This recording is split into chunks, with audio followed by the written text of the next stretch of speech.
నాకు అత్యంత ప్రియమైనటి సహోదరులారా, ప్రభు అయిన యేసుక్రీస్తు పేరట వందనాలు తెలియజేస్తున్నాం. మరి ఈ సమయంలో మరొకసారి ఉదయకాల సమయంలో మీతో కలిసి ప్రభుని స్తుతించుటకు, గణపరచుటకు, దేవుడు మనకిచ్చిన ఆరోగ్యాన్ని బట్టి, ఆయుష్ని బట్టి మరి దేవుని నామానికి స్తోత్రాలు చెల్లిస్తాం. ఎందుకనగా గత దినమందు కూడా ప్రభు మనలందరినీ కనికరించి కాపాడి రాత్రి వేళ మంచి నిద్రనిచ్చి ఉదయకాల సమయంలో మరోసారి ప్రభువును మిమ్మల్ని దర్శించే భాగ్యాన్ని, ఈ కృపను ఈ ఉదయకాల సమయం ఇచ్చినందుకు ప్రభునామానికి మహిమ కలుగునుగాక. ప్రభునందు ప్రియ దేవుని బిడ్డలారా, ఈ సమయంలో కొద్ది నిమిషాలు వాక్యాన్ని, దేవుని యొక్క వాగ్దానాన్ని ధ్యానం చేద్దాం.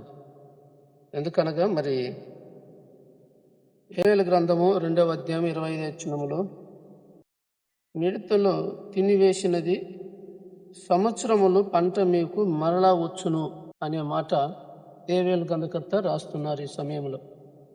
కాబట్టి ఏ మిడతలైతే భూమి మీద మన పంటను, మీరు వేసుకున్న పైరును మరి భూమి మీద తినివేసినాయో, దేవుడు తన కృపను బట్టి, తన ప్రజల యొక్క విశ్వాసాన్ని బట్టి అంటున్నాడు, మరలా ఏ మిడతలైతే మీరు వేసిన పంట తినివేసినది,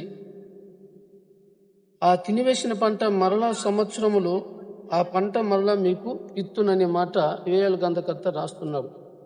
నిజమే, మనం గత సంవత్సరాలలో ఎన్నో పంటలు వేసి ఎన్నో రకాలుగా మరి పంట మీద, భూమి మీద సేద్యం చేస్తూ పంటకు చేతికి రాని మరి తరుణంలో నిరాశ చెంది ఉండొచ్చును. కాబట్టి ప్రతి విధమైనట్టి ఏ పంట మీద నీకు నష్టం వచ్చినా ప్రభు అయిన యేసు క్రీస్తును నమ్మి రక్షకుడిగా అంగీకరించినప్పుడు దేవుడు తన యొక్క పంటను వృధా చేయడు. ఎందుకనగా దేవుడు తన యొక్క చిత్తాన్ని బట్టి, తను ప్రేమించిన బిడ్డలను బట్టి, వారు ఆశించి మరలా తిరిగి వారికి దేవుడు ఆశిస్తానే మరి ఇచ్చే దేవుడిగా ఉన్నాడు. అటు ఉదయకాల సమయంలో గత 2025 సంవత్సరంలో నువ్వు దేనినైతే కోల్పోయినావో మరలా దేవుడు నీకు అభివృద్ధి ఇస్తానన్నాడు. అందుకే దావీదు అంటాడు కదా, మరి 1వ సమూయేలు గ్రంథము 30వ అధ్యాయము 19వ వచనంలో మాట అంటాడు. ఆయన ఏమంటాడంటే, దావీదు సమస్తమును సంపాదించుకొనినని మాట రాయబడింది. దావీదు సమస్తమును సంపాదించుకొనెను.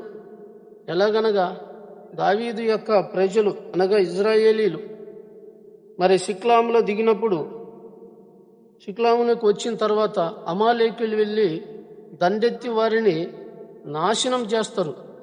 అటువంటిది దేవుడు మరలా దావీదు రాజును ఏర్పాటు చేసి తను చేసిన యొక్క ఏదైతే ఇజ్రాయెల్ ప్రజలు తీసుకుని వెళ్ళారో అది కూడా మరి దావీదు చేత తిరిగి కొద్ది గొప్ప కుమారులనేమి, కుమార్తెలనేమి, దోపుడు సొమ్మునేమి వారు ఎత్తుకుపోయిన దాని అంతటిలో కొద్ది ఏమి, గొప్ప ఏమి, మరియు ఏదియూ తక్కువ కాకుండా దావీదు సమస్తము సమకూర్చుకునే మాట మరి 1వ సమూయేలు మరి 30వ అధ్యాయము 19వ వచనంలో మనం చూస్తాం.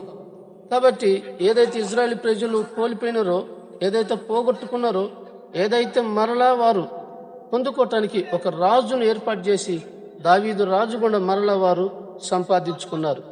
కాబట్టి ఈ సమయంలో నువ్వు కూడా ప్రభునందు విశ్వసించినట్లయితే, ప్రభువును అంగీకరించినట్లయితే, నువ్వు పోగొట్టుకున్నది దేవుడి సంవత్సరం, ఈ నూతన సంవత్సరంలో, ఈ నూతన కాలంలో మరి నీ పంట కానీ, నీ ఆస్తి కానీ, నీ భూమి కానీ, నీకు ఏదైతే నువ్వు కోల్పోయి బ్రతుకుతున్నావో అది తిరిగి దేవుడు మరలా నీకు అప్పగించడానికి దేవుడు సిద్ధంగా ఉన్నాడు.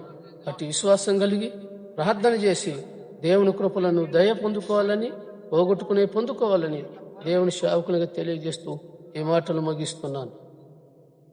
పరిశుద్ధుడా, దయగల తండ్రి, నీ పాదాలకు స్తోత్రాలు చెల్లిస్తున్నాం. ఈ సమయంలో ప్రభా, నీ బిడ్డలు పోగొట్టుకున్నాయి తిరిగి ఇచ్చుటకు సహాయం దయచేయండి. దావీదు మహారాజు తన యొక్క ప్రజలను ఏ విధంగా అయితే నా ప్రభా నీ బిడ్డలు పోగొట్టుకొని తిరిగి నాయన నీ బిడ్డలకు అందించినట్లుగా మేము చూస్తున్నాం.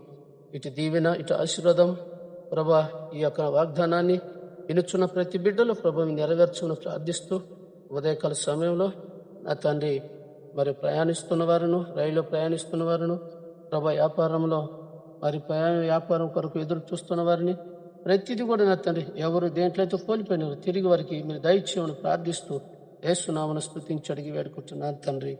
ఆమేన్. మీ అందరికీ వందనాలు. God bless you.